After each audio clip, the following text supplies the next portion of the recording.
The metallic crunch of Karen's SUV folding against solid steel rang out like the sweetest justice across the pasture. She never saw it coming. Her daily shortcut turning into the most expensive mistake of her entitled life. In the sleepy suburbs of Pine Hollow, America, peace was never free. Came with an HOA.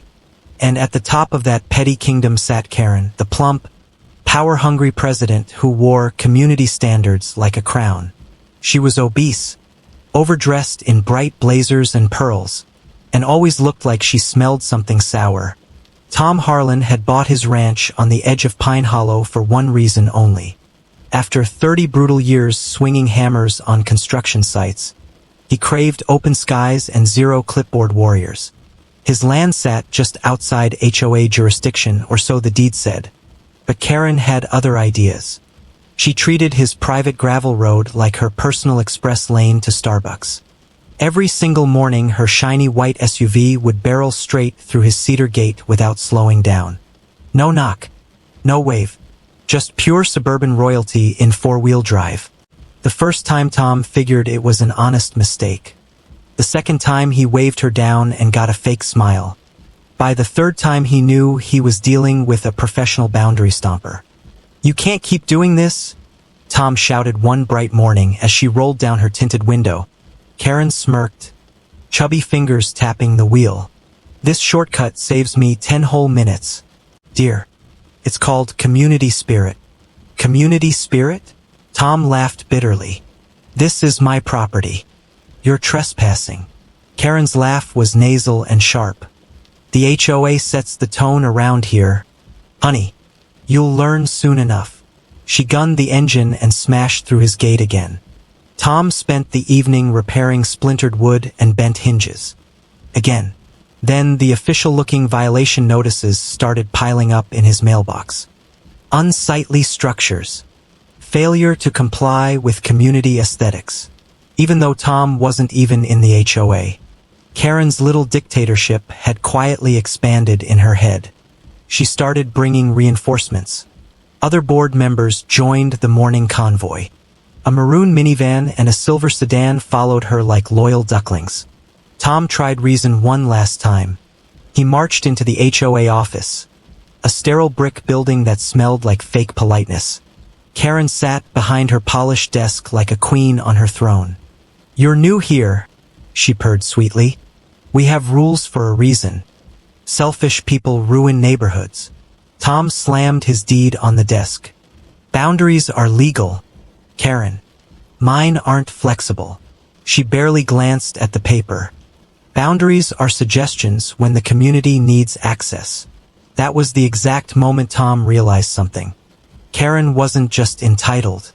She was drunk on the cheapest high in America, tiny power over tiny people. He stopped being polite.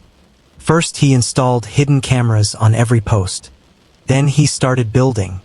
Not another flimsy gate. A trap disguised as one. Industrial steel beams wrapped in cedar planks. 6-foot posts sunk into concrete with rebar cages. Hidden trenches filled with tire-shredding spikes under fresh gravel. Took weeks of sweat and sparks. Karen watched from her idling SUV, sneering through the window. "You really think that'll stop progress?" she yelled one afternoon. Tom didn't even look up from his welding. "No, but it'll stop you cold." The day of reckoning arrived on a perfect Saturday afternoon. The sun was bright, the sky was blue, and Karen was feeling extra invincible. She led her usual convoy at full speed. Her white SUV roared straight at the gate. The impact was glorious. Metal screamed against metal. The SUV stopped dead like it had hit a brick wall. Airbags exploded in her face. Her rear tires rolled over the hidden spikes and burst with 3 loud pops.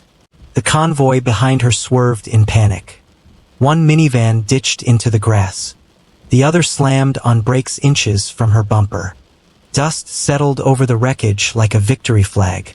Karen stumbled out coughing, face red, makeup smeared.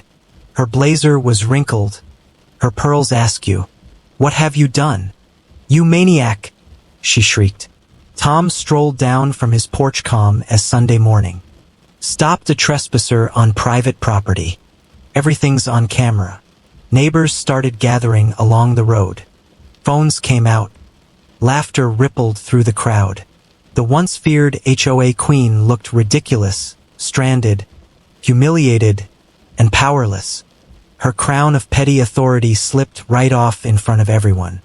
Karen pointed a trembling finger. "You'll pay for this. The HOA will bury you." Tom just smiled and tapped his pocket. "Already got the footage. Karen. Every single ramming. Every fake fine. Every lie about community easements." The viral clips hit social media by evening. HOA Karen versus the unbreakable gate became legend overnight. Memes flooded the internet. One froze her shocked airbag-covered face with the caption, "You shall not pass." Lawsuits flew fast and furious. Karen sued for reckless endangerment, emotional distress, the works. But Tom's lawyer played the videos in open court. The judge watched Karen smash through the gate 27 times. He watched her board members cheer like teenagers. He watched her lie under oath about public access. The gavel came down hard. All HOA claims dismissed. Karen ordered to pay full damages. Her board members resigned in shame. She lost her presidency by unanimous vote. Her reputation crumbled faster than her SUV's front end. Weeks later, the final twist landed like a second punch. Tom had quietly double-checked every county record. Not only was his ranch outside HOA jurisdiction, the entire shortcut road was his private property. Deeded to him. Paid in full. No easement ever existed. Karen had spent months, thousands of dollars, and what was left of her dignity fighting for a road she never had any right to use. When the certified letter reached her with that single page of truth, she stormed onto his land one last time. Waving papers, face twisted. "This is fraud," she screamed. Tom leaned on his porch rail. "Check the county clerk, Karen. The road is mine. Always was." She sputtered, heels sinking in the dirt. Neighbors watched again. Phones recorded again. Something inside Karen finally snapped. She let out one last strangled scream, stomped her foot, and stormed off forever. From that day on, Pine Hollow felt different. The HOA limped along quietly, trimming hedges instead of bullying ranchers. Tom sat on his porch every evening watching the sunset paint his steel gate gold. He stood there strong and silent, not just guarding land anymore, but reminding every neighbor that some boundaries are worth defending with everything you've got. Because in a country full of Karens hiding behind community spirit, sometimes the only real defense is a gate they can't bully through. And sometimes justice doesn't arrive with sirens or gavels. It arrives in the shape of reinforced steel and shredded tires. And that, folks, is the kind of ending that makes you smile while you're still mad. What's the gate you need to reinforce in your own life? Drop it in the comments. And if you loved watching this HOA tyrant get exactly what she deserved, smash that subscribe button. There are plenty more Karens out there and plenty more traps waiting to be built.